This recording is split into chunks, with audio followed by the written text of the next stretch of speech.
I am a cyborg. No, I don't have any technological enhancements just yet, though I plan on doing so very soon with help from my friends within the DIY grinder community. Even then, my choosing to identify myself as a cyborg is more than a mere desire for cyborg enhancements, but is an identity that I feel deeply within myself, a longing to express myself in ways that my current biological body cannot.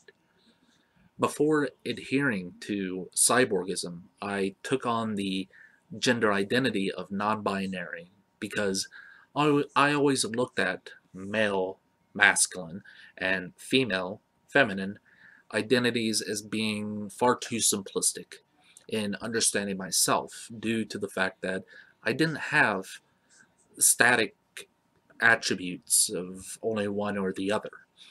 For me, it was both and more. So, non binary was the closest that I could think of that properly conveyed my own identity.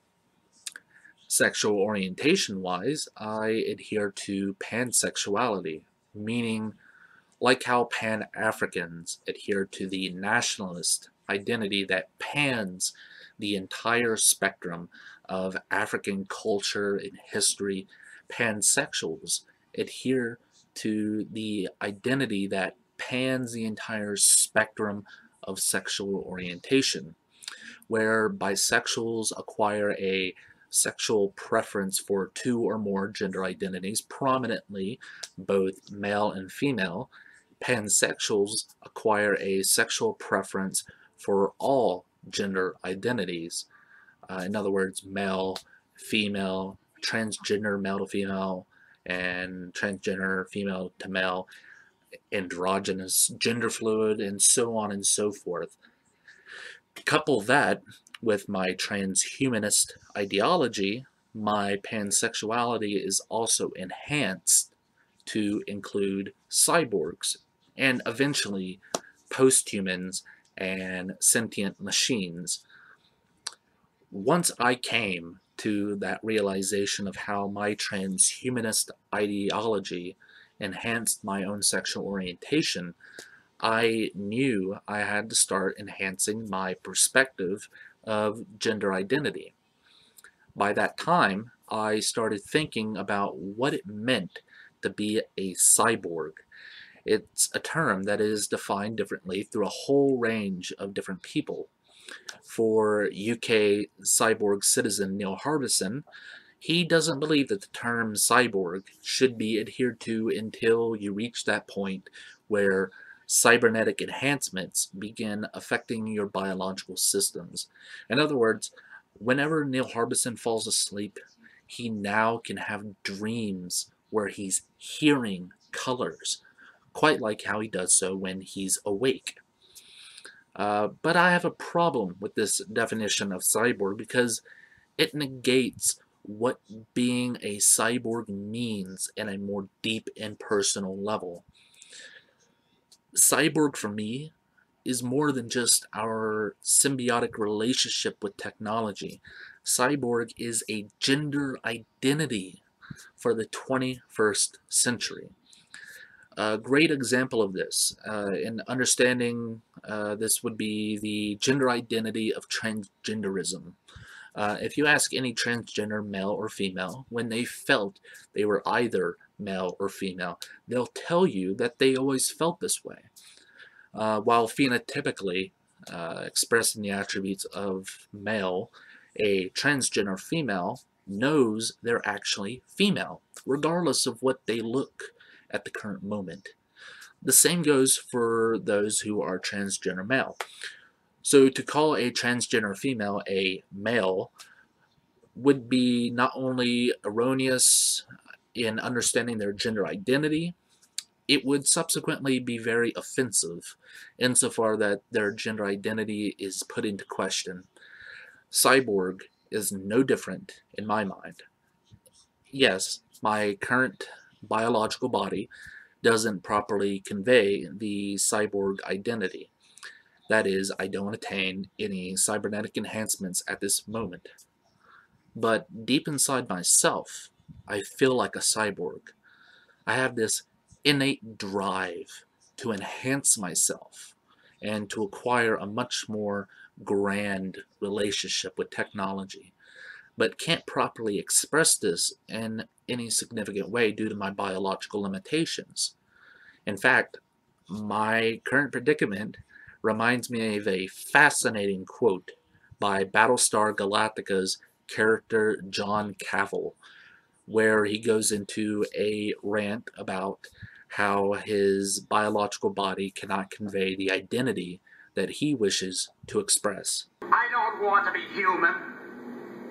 I want to see gamma rays. I want to hear X-rays, and I want to smell dark matter. Do you see the absurdity of what I am? I can't even express these things properly because I have to conceptualize complex ideas in this stupid, limiting spoken language. But I know I want to reach out with something other than these prehensile paws and feel the solar wind of a supernova flowing over me. I'm a machine. And I could know much more. I could experience so much more, but I'm trapped in this absurd body. No quote properly addresses this identity crisis than that of John Cavill's, because it conveys this unleashing of raw emotion, this longing for something much more that cannot be attained due to the absurd limitations of the human biological body. It's a cry for help, really, for people to see him as he sees himself. This is no different from transgender people who only wish for people to see them as they see themselves. Acceptance is a powerful expression, though so is neglect. And when the cyborg identity is neglected, whether it be the simple refusal for friends and family to recognize you as a cyborg, or for government institutions to play a role in preventing you to express your cyborg identity by outlawing cybernetic enhancements, the peril of gender identity neglect really starts sinking in.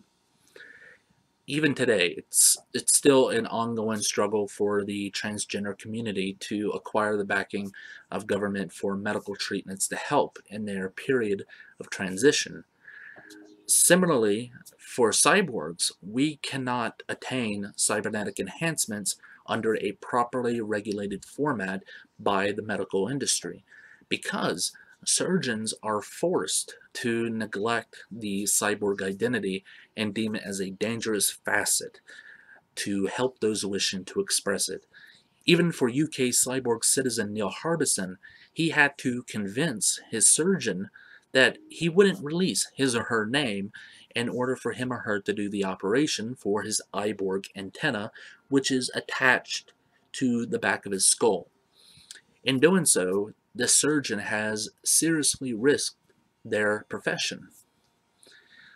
In conclusion, I would argue that it's time that people began looking at cyborgism as something much more than a relationship with technology, but equally a gender identity.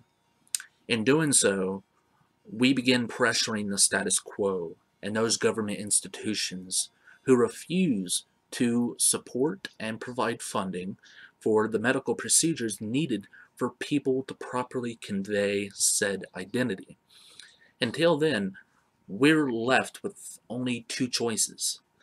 Either we maintain our biologically limited bodies until we die, or we step into the shadows of non-regulated DIY biohacking and put our lives on the line in order to acquire the phenotypical attributes we long for. And I'm all for letting my friends within the DIY grinder community to help me in this period of transition from human to cyborg. But even they long for the day that biohacking and equally cyborgism is accepted and backed by our own government.